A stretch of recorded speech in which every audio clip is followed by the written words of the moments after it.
안녕하세요. 저는 슬아의 딸 하나, 아들 하나를 둔 40대 후반 남자입니다. 저는 정말 사랑하는 아내를 만나 결혼을 하고 아이도 낳고 오순도순 잘 살고 있는 그런 평범한 사람입니다. 육아를 하게 되면서 부모라는 이름이 이렇게 무거운 것도 알게 되었고, 낳았다고 전부가 아니라 잘 키우는 것도 부모의 노릇이란 것과 부모의 역할에 대해서도 더욱 깊이 알게 되었어요. 그리고 평범하게 살아가는 것이 상당히 힘든 것도 깨닫게 되었죠. 사실 얼마 전 저희 아버지께서 돌아오실 수 없는 먼 길을 떠나게 되셨습니다. 하필 가장 추운 겨울에 떠나셔서 가시는 길이 춥진 않으실지 요즘 부쩍 많은 생각이 들곤 하네요. 사실 저와 아버지는 피가 한 방울도 섞이지 않은 사이입니다. 저희 어머니께서 20대 초반에 혼전 임신으로 저를 임신하셔서 결혼을 하셨고 저를 낳으셨습니다. 하지만 이혼을 하시게 되었고 저를 데리고 나오셨어요. 그리고 그 후에 지금의 새아버지를 만나게 된 것이죠. 그리고 어머니가 저를 데리고 재혼을 하셨거든요. 처음에는 제가 재혼 가정의 아이란 사실을 몰랐습니다. 워낙 어렸던 시절에 어머니가 이혼을 하셨고 아버지와의 추억이 없었거든요. 어머니는 제가 유치원 다니기 시작할 때쯤 재혼을 하셨어요. 저는 새아버지가 생긴 것이 아니라 멀리 일하러 가신 아버지가 집으로 돌아오신 걸로 알고 컸죠. 그런 제가 친아들이 아니란 사실을 알게 된 것은 갑자기 나타난 친부의 존재 때문이었습니다. 저희 어머니는 협의이혼이 아닌 소송으로 이혼을 하셨습니다. 이혼하신 이유는 고된 시집살이와 친부의 여자 문제, 그리고 친부의 도박비 때문이었어요. 이혼을 하시면서도 상당한 양의 위자료를 받을 정도로 답이 없는 결혼 생활이었다 들었습니다. 아무래도 상대 측의 유책 사유가 넘쳐나다 보니 이혼 소송도 어머니께 매우 유리했고, 양육비를 받지 않는 조건으로 면접 교섭권도 박탈했고 양육권도 어머니께서 가지실 수 있었다고 하셨죠. 그런데 친부가 갑자기 제 앞에 나타났습니다. 제가 중학교를 다니던 시절이었어요. 그리고 저를 막무가내로 데려가려고 하셨습니다. 저는 지금은 그렇지 않지만 그 당시에는 또래 중에서도 덩치가 조금 작은 편이었고 체구도 작았어요. 그래서 얼굴도 모르는 낯선 사람이 "내가 네 친아빠다" 하며 끌고 가니 너무 두려웠습니다. 그런데 그때 마침 어머니가 저를 데리러 오시게 되었고 저를 두고 두 분이서 실랑이를 하신 거죠. 제 앞에 나타나서 이제 친부가 나를 기르겠다고 선언했던 이유는 어렸던 저도 기가 막혔어요. 도박빚이 감당하기 힘들 정도로 늘었고 더 이상 돈을 끌어올 곳이 없어진 친부는 저를 데려가서 양육하겠다고 하면 어머니께서 양육비를 보내줄 테니 그걸로 생활하려고 했고, 아버지의 정 때문에 찾아온 것이 아니라 저를 이용하기 위한 돈벌이 수단으로 절 찾아온 것이었죠. 어머니는 잠시 어딘가에 전화를 걸고 차분히 이야기하자고 카페로 끌고 갔고, 어머니가 시간을 끄는 사이 새아버지가 카페에 도착하셨습니다. 새아버지는 카페에 도착하시자마자 저와 어머니를 본인 등 뒤에 숨기시고 친부를 위협했습니다. 한 번만 더 우리 가족을 위협하면 가만두지 않겠다고 하시면서요. 친부는 겁을 먹은 건지 가망이 없다고 생각했던 건지 줄행랑을 쳤어요. 그치만 저는 원치 않았던 진실을 너무 많이 알게 되었고 어머니고 새아버지고 얼굴을 제대로 볼 수가 없었어요. 그래서 그 자리를 박차고 뛰어나가 동네를 배회하기 시작했죠. 시간이 지나 밤이 되었고 집에 들어가야 된다는 사실을 알고는 있었지만 용기가 나지 않았습니다. 피가 섞이지 않은 남이란 사실이 어렸던 제게 너무 큰 충격이었거든요. 놀이터에서 그네를 타며 한숨을 푹푹 쉬고 있을 때 멀리서 제 이름을 외치는 소리가 들렸어요. 그쪽으로 슬금슬금 향하니 새아버지가 정말 하얗게 질려 혼비백산이 된 얼굴로 저를 미친 듯이 부르면서 찾고 계셨죠. 그러다 저를 발견하시고는 허겁지겁 다가오셔서 다치지 않았냐고 횡설수설 말을 하셨습니다. 항상 다정하고 온화하셨고 흥분하신 모습을 보인 적이 없으신 분이라 그런 모습에 조금 놀랐었죠. 휴대폰을 들고 어머니께 찾았다고 전화를 걸겠다고 하시면서도 버벅거리시는 모습을 물끄러미 봤습니다. 그러다 알게 되었죠. 제가 그렇게 자리를 박차고 난 뒤 해가 질 때까지 저를 찾기 위해 여기저기 뛰어다니셨던 사실을 말이에요. 새아버지 이마에 땀이 송골송골 맺혀 있었거든요. 어머니랑 전화 이후에 저를 꼭 안아주시면서 많이 놀라게 해서 미안하다고 절 다독거리셨는데 그때 새아버지 심장이 정말 쿵쿵쿵 소리를 내면서 뛰고 있더라고요. 마치 저를 너무 걱정해서 놀란 사람처럼요. 결국 저는 새아버지의 품에서 아이처럼 엉엉 울어버렸고, 새아버지는 제게 미안하단 말과 여전히 사랑하고 있다는 말 등을 해주면서 불안해하던 저를 달래주었습니다. 그때부터 저는 새아버지를 친아버지라고 생각하기로 결심을 했고 진정한 가족이 되었어요. 그 이후 친부는 더 이상 제 눈앞에 나타나는 일은 없었습니다. 나중에 알게 된 사실은 아버지께서 법적인 조치를 취해 주시면서 저와 어머니를 지켜주셨다고 하셨죠. 조금의 역경은 있었지만 저희 세 가족은 무척이나 단란했습니다. 아버지는 저를 정말 친아들처럼 대해주셨고 정성을 다해 키워주셨거든요. 저도 그런 아버지를 무척이나 존경하며 자라날 수 있었습니다. 아버지는 제가 잘못해도 정말 엄하게 혼을 내셨지만 꼭 사랑한다고 표현은 잘해주시는 분이셨어요. 그래서 제가 더 진심으로 받아들일 수 있었던 것 같아요. 그렇게 영원히 행복할 줄 알았습니다. 하지만 항상 불행은 예기치 못한 순간에 저를 찾아오게 되어 있는 법이죠. 어머니가 갑작스럽게 병을 얻으시게 되었거든요. 원래도 몸이 많이 약하신 편이었는데 갑작스럽게 쓰러지신 적이 있었습니다.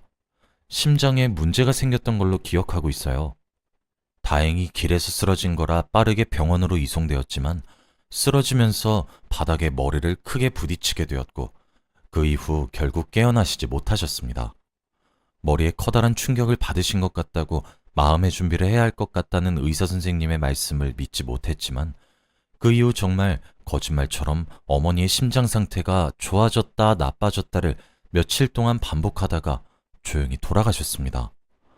어머니가 그렇게 되시던 해는 제가 성인이 되던 해이자 대학에 입학을 하던 해였는데 갑작스럽게 어머니를 떠나보내게 되어버린 것이었죠.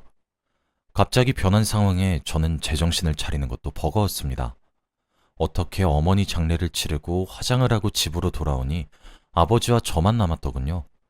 저는 이제껏 아버지가 저를 키워주신 것만으로도 감사해서 집을 떠나겠다고 이야기를 했습니다.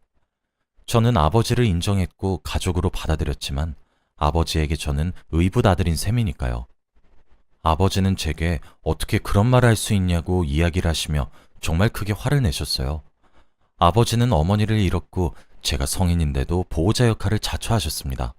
저를 포기하지 않으시고요. 그날 아버지랑 저랑 둘이 부둥켜 안고 얼마나 울었는지 몰라요. 어머니의 빈자리가 크게 느껴지면 느껴질수록 저와 아버지는 더욱 서로를 의지했습니다. 아버지께 재혼하시라고 이야기를 해도 그저 미소만 지으실 뿐이셨죠. 아버지가 그렇게 따뜻한 마음을 가지고 있으신 이유는 아마 친할머니와 친할아버지 때문이실 거예요. 어머니가 돌아가시고 난 이후 저는 아버지와 함께 할머니, 할아버지가 사시던 집으로 들어갔습니다. 할머니와 할아버지는 제가 친손주가 아닌데도 저를 무척 아껴주고 이뻐해 주셨어요. 제가 공부를 조금 잘했었는데 대학을 정말 좋은 곳으로 진학을 했어요. 친척 어르신들이 오시면 우리 손주가 얼마나 똑똑한지 아냐고 자랑을 하시곤 하셨죠. 그렇게 세월이 점차 지나갔습니다. 군대를 전역하고 학교를 졸업하고 회사에 취직을 하고 어느새 제게 결혼을 약속한 여자가 생겼죠. 그 사이 할머니와 할아버지는 돌아가셨고 아버지도 많이 늙으셨죠. 제 아내는 무척 착한 사람이었습니다.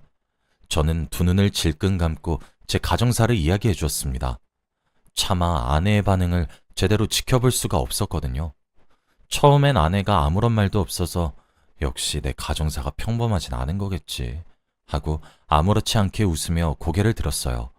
그런데 아내가 닭똥 같은 눈물을 뚝뚝 흘리면서 가슴 아파하고 있더라고요. 아내의 그 모습에 저는 그동안 참아왔던 눈물이 펑 터지면서 위로를 크게 받을 수 있었고 결혼까지 결심하게 되었어요. 알고 보니 아내의 그런 어질고 착한 심성은 장모님과 장인어른을 똑 닮았더라고요. 두 분께서도 상견례 자리에서 제 아버지께 정말 존경스럽다고 멋있으시다면서 칭찬해 주셨고 귀하게 키운 아들 장가 보내주셔서 감사하다고 인사해 주셨습니다. 그렇게 결혼했고 제 혼주석에 아버지가 당당하게 앉으셨습니다. 결혼 이후에도 혼자 남은 저희 아버지가 눈에 밟힌다며 제 아내는 아버지를 모시고 살겠다고 고집을 부렸어요. 그 이야기를 들은 아버지가 됐다고 거절하고 아내는 모시겠다고 이러시면 그냥 끌고 가겠다고 고집을 부리고 이게 무슨 행복한 고민인가 싶을 정도로 어이없는 싸움이었죠. 결국 아내가 울먹거리자 아버지는 황급히 패배를 인정하셨고 셋이서 함께 살게 되었어요. 아내에게는 정말 감사한 마음뿐이었습니다. 아버지는 아내를 딸처럼 생각하겠다고 이야기를 항상 하셨어요. 며느리 도리 같은 건 정말 하나도 바라지 않고 날 데리고 살아주는 것만으로도 너무 고맙다고 하셨죠. 실제로도 아들인 제가 질투가 날 정도로 아내에게 무척 잘 대해주셨습니다. 저와 아내 사이에 아이가 둘 있었는데 두 번 다 아내가 임신했을 적에 제가 뭘 할 수가 없었어요. 저도 아내가 엄동설안에 산딸기를 따오라고 하면 당장 튀어나갈 준비가 되어 있었는데 아버지님이 차에 시동을 거신 수준이셨거든요. 항상 저보다 한 발 빠르게 선수를 치셔서 아내가 맨날 저보고 혼을 내더라고요. 여보는 왜 아버님보다 항상 느려? 하고 웃으면서 말이에요. 그렇게 한 해 두 해가 지나갔고 평범하고 화목하게 잘 살아오고 있었습니다. 그런데 어느 날부터 아버지 행동이 조금 이상해졌더군요. 당시 아버지 나이가 60대 후반으로 정정하신 편이셨어요. 갑자기 두통을 호소하시고 구토를 하시기도 하셨죠. 그러다 갑자기 어딘가에 부딪히기도 하셨어요. 표정이 일그러지기도 하셨죠. 또 갑자기 크게 넘어지기도 하셨고 물건을 떨어뜨리기도 하셨어요. 저랑 아내가 그럴 때마다 너무 걱정되니까 함께 병원에 가보자고 해도 아버지는 피곤해서 그런 것일 거라며 대수롭지 않게 넘기셨죠. 지금 생각해보면 아마 아버진 미리 알고 있었던 것 같아요. 하루는 우당탕탕 소리가 나더니 아버지가 정말 크게 넘어지셨고 일어나질 못하시더군요. 급하게 119를 불러 병원에 가니 뼈가 부러졌다고 하셨습니다. 그리고 아버지에게 특이한 증상이 나타난 것을 듣고 정밀검사를 진행했어요. 진단 결과 아버지는 뇌졸중에 걸리셨더군요. 쉽게 말하면 중풍이죠. 눈앞이 깜깜한 느낌이었습니다. 언제나 제게 태산처럼 느껴지던 아버지셨거든요. 하지만 그건 시작에 불과했어요. 아버지의 뇌졸중의 진행은 무척 빠르게 진행이 되었고 얼마 지나지 않아 몸의 오른쪽이 마비가 되었고 말을 정확하게 하지 못하게 되셨죠. 아버지는 본인 스스로 그 모습을 보는 것을 더욱 힘들어 하셨어요. 저희에게 무척 미안해 하시기도 했고요. 하지만 아버지가 제게 어떻게 해주셨는지 저는 알고 있어서 그런 것이 하나도 장애로 보여지지 않았어요. 저는 성심성의껏 아버지 병간호를 하기 시작했죠. 시간이 몇 해 지나가고 제 아이들이 초등학교 입학을 앞두던 때쯤 아버지에게 합병증이 나타났습니다. 단순히 조금 아이 같아졌다고 생각했었는데 아버지의 상태는 생각보다 무척 심각했어요. 부쩍 이상함을 크게 느끼던 아내가 병원을 모시고 갔더니 이미 치매가 상당히 진행된 상태였다고 하더군요. 아마 마비 증상으로 언어를 잃으면서 저희가 더 빠르게 눈치를 채지 못한 것 같았어요. 그런 것조차 제대로 알지 못하니 제가 불효자와 다를 게 없다고 생각이 절로 들었죠. 눈앞이 너무 깜깜했고 참담했습니다. 아버지가 치매를 앓게 되시는 것은 정말 생각해보지도 못했거든요. 앞으로 어떻게 해야 하는지 알 수가 없었어요. 저는 아내와 상의 끝에 일을 조금 쉬기로 했습니다. 대신 외주로 일을 조금씩 받아 제가 병간호와 일을 병행하겠다고 했죠.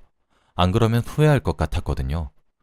주위에서는 김병이 효자 없다며 간병인을 쓰라고 했지만 이제 세상에 가족이라고는 저를 제외하고 혼자 남은 아버지를 남의 손에 맡기고 싶지 않았어요.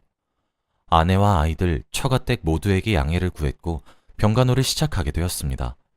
아버지는 어느 날은 저와 웃고 장난치면서 평화롭게 지내다가도 어느 순간 정신이 온전해지시면 죄책감으로 범벅된 얼굴로 눈물을 흘리셨죠.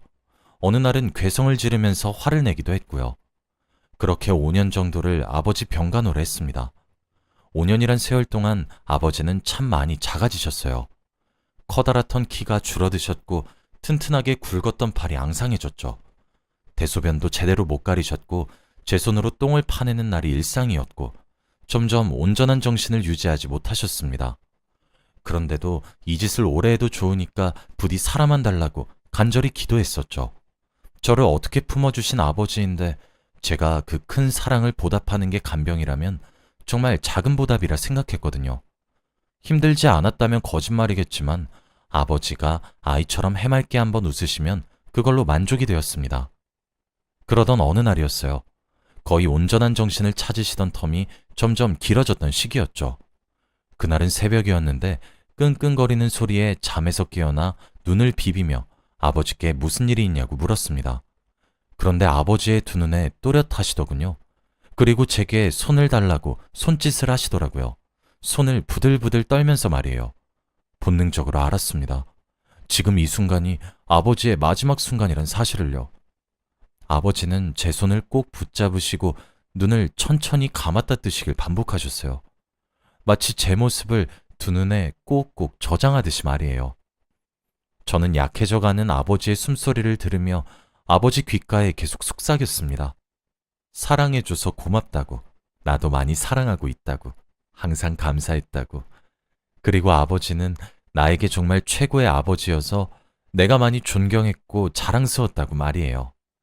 아버지는 얼굴에 마비가 와서 제대로 말을 할 수 없었지만 아, 아, 아 라고 정말 힘들게 소리를 내셨습니다. 아마 사랑한다는 뜻이었을 거라 저는 믿고 있습니다. 아버지의 의식은 점점 멀어져 가고 있다는 사실을 알고 있었지만 차마 그 자리를 뜰 수 없었어요. 저는 도무지 아버지의 가는 길마저 외롭게 만들 수가 없더라고요. 그렇게 아버지의 손을 붙잡고 떠나보냈고 한참을 오열했습니다. 장례를 어떻게 치렀는지 기억도 제대로 나지 않아요. 정신을 차려보니 이미 화장까지 끝나 있었고 아내가 저를 안아주었죠. 간병을 하면서 자꾸 나빠져만 가는 아버지의 상태를 보며 이별하는 데 있어 마음의 준비를 했다고 생각했는데 이별은 아무리 준비를 해도 미흡하게 준비가 되는 것 같더군요. 아내가 아니었다면 아버지 가시는 길에 전 많이 게을렀을 거예요. 장례를 치르고 아버지의 유품을 정리해야 했는데 차마 제가 못하겠더라고요. 그래서 아내에게 모든 것을 맡겼습니다. 그런데 그날 저녁 아내가 머뭇거리면서 보여줄 게 있다고 이야기를 하더라고요. 그러면서 아주 낡은 종이 상자 하나를 건네더군요. 그러면서 아내는 아이들을 데리고 친정으로 떠났습니다. 오늘은 혼자 있는 것이 나을 거라고 하면서요. 저는 아내와 아이들을 마중해주고 거실로 돌아와 상자를 찬찬히 열었어요. 그곳에는 낡은 노트들이 연도별로 정리되어 있었습니다. 가장 옛날 노트를 꺼냈어요. 가장 첫 장에 적혀 있었죠. 오늘 희진 씨의 아들을 만날 수 있었다. 실제로 만나니 희진 씨와 너무 닮아 있었다. 내가 이제 저 아이의 아빠가 될 수 있다는 사실에 너무 설렌다. 저는 미친 듯이 노트를 읽어나가기 시작했습니다. 그건 아버지가 저를 만난 세월, 40년 이상의 세월이 담긴 일기장이자 육아일기였어요. 저를 처음으로 엄하게 혼낸 이야기도 있었어요. 아버지는 엄하게 혼내면서도 기죽은 제 얼굴을 보고 너무 슬펐다고 적혀 있었죠. 저를 교육하는 문제로 어머니와 싸운 이야기도 있었습니다. 아버지는 어머니께 혼날 때마다 제게 아이스크림을 사주시곤 하셨죠. 제가 학교에서 사고 쳐서 불려갔던 이야기, 제가 좋은 대학교에 합격한 이야기, 어머니를 떠나보냈던 이야기, 정말 셀 수 없는 이야기들이 많이 담겨 있었습니다. 어머니가 저를 데리고 재혼하던 나이가 당시 20대 후반이었고 아버지는 30대 초반이었어요. 그런데 두 분 사이에 아이가 생기지 않았거든요. 거기에 대한 이야기도 적혀 있었죠. 오늘 희진 씨에게 우리는 민혁이 동생을 만들지 말고 민혁이만 키우자고 얘기했다. 처음엔 나도 많이 고민했는데 민혁이에게 혼란을 주고 싶지 않은 마음이 너무 컸다. 희진 씨는 내가 그런 결심을 해준 것이 무척 큰 희생이라고 생각하고 고맙다고 했다. 그런데 나는 정말 민혁이가 내게 참 선물 같은 존재라서 희생이라고는 전혀 생각하지 않는다. 내 아이가 태어나서 혹시 모를 상처를 민혁이에게 줄 것 같아 그러고 싶지 않은 것 뿐인데. 아내를 소개시켜준 날에도 일기는 어김없이 쓰여 있었어요. 오늘 민혁이가 결혼하고 싶은 여자가 있다며 데려왔다. 유치원복을 입고 꼬물거리던 게 엊그제 같은데 벌써 다 커서 가정을 꾸린다고 한다. 하늘에 있는 당신이 보고 있다면 얼마나 흐뭇했을지 모르겠다. 아버지는 뇌졸중과 치매가 걸린 이후에도 틈틈이 일기를 쓰셨습니다. 하지만 마비된 오른손으로는 필치가 옛날 같진 않으셨죠. 요즘 몸 상태가 너무 이상하다. 이러다 잘못되는 것은 아닌지 불안하다. 뇌졸중에 걸렸다. 아이들에게 너무 죄스럽다. 요즘 건망증이 너무 심해졌다. 이러다 민폐만 끼치는 것은 아닐지 겁이 난다. 오늘 치매 판정을 받았다. 그 이후로는 일기가 끊어져 있었습니다. 아마 치매에 걸리시면서 온전치 못하셔서 그런 것이겠죠. 아버지의 민낯처럼 모든 감정이 가감없이 드러난 일기에 저는 오열을 했어요. 그런데 마지막 일기에서 봉투가 하나 툭 떨어지더군요. 하얀색 평지 봉투였습니다. 조심스레 펼쳐보니 그것은 제게 쓴 아버지의 편지였어요. 뇌졸중으로 인해 연필을 쥐는 것조차 힘드셨을 텐데, 치매에 걸려서 정신을 부여잡는 것도 벅차셨을 텐데, 제일 바르고 예쁘게 쓰려고 노력한 것이 바로 티가 날 정도였죠. 내 아들 민혁이에게. 난 항상 너에게 좋은 것만 주고 싶었는데 끝까지 민폐만 끼치고 가는 것 같아 죄스러울 뿐이다. 내가 없었다면 네가 좀 더 행복할 수 있지 않을까, 자유로울 수 있지 않을까 생각을 해도 내 인생에서 너랑 아내를 빼면 볼 것이 없어서 포기가 안 되는 이 아버지를 용서하렴. 뇌졸중에 치매. 이젠 내가 무슨 병을 얻을지 무섭고 두렵고 너희 얼굴을 볼 낯이 없지만 그럼에도 불구하고 나를 포기하지 않고 간호해주는 너를 보면 가슴이 벅찰 정도로 고마워서 눈물이 난단다. 이런 이중적인 내 모습에 나도 여전히 욕심이 많구나. 사랑하는 아들과 우리 며느리에게 끝까지 짐을 남기고 간 것 같아서 한없이 미안할 뿐이야. 넌 항상 나에게 재혼을 하지 않느냐고 물었었지? 사실 내 남은 인생은 전부 너를 위해 살기로 다짐했었는데 어떻게 부모가 되어서 이렇게 짐이 되는 건지 너에게 한없이 미안해. 그러면서도 내 이기심 때문에 너의 곁을 떠나지 못하는 나를 용서하렴. 피 한 방울 섞이지 않은 나를 정말 아버지처럼 따르고 존경해줘서 고맙고 또 미안하다. 내가 너의 친아버지가 아닌 게 미안해. 내가 너를 너무 늦게 만나러 가서 그것도 미안하다. 어린 네가 울던 모습이 요즘 생각이 나서 마음 한켠이 참 무겁단다. 내가 진짜 부자지간이 아니라서 미안하고 또 미안해. 다음 생에도 다시 한 번 더 내 아이로 태어나 주길 바란다. 이번 생에 미안했던 못까지 합쳐서 더 좋은 아버지가 되어줄 수 있을 것 같다는 생각이 들거든. 사랑하고 또 사랑한다, 미녀가. 그 편지를 마지막으로 더는 아버지의 흔적이 남아있지 않았고 힘들게 한 글자씩 눌러 쓴 편지에 저는 아이처럼 목 놓아 엉엉 소리내어 울었습니다. 당장이라도 침대에 누워 계실 것만 같은데 이제 이 세상에 없다는 사실을 여전히 받아들이는 것이 힘드네요. 아버지는 제게 한없이 고마우신 분이셨는데 왜 제게 미안해하시기만 하셨을까요? 저는 아버지의 임종을 지키며 귓가에 사랑한다고 원없이 말한 순간이 너무 자랑스럽습니다. 아버지가 최고였다고 얘기한 것이 인생을 살아오면서 가장 잘한 일인 것 같아요. 낳았다고 다 부모가 아니란 말이 있죠. 저희 아버지는 세상 사람들이 누가 뭐라고 해도 틀림없이 저를 가장 사랑해 주신 아버지이십니다. 죽는 날까지 아버지를 잊지 못할 것 같아요. 나중에 어머니와 아버지를 만나게 되면 꼭 말하고 싶습니다. 이번엔 제가 받은 사랑을 돌려주고 싶다고 말이에요.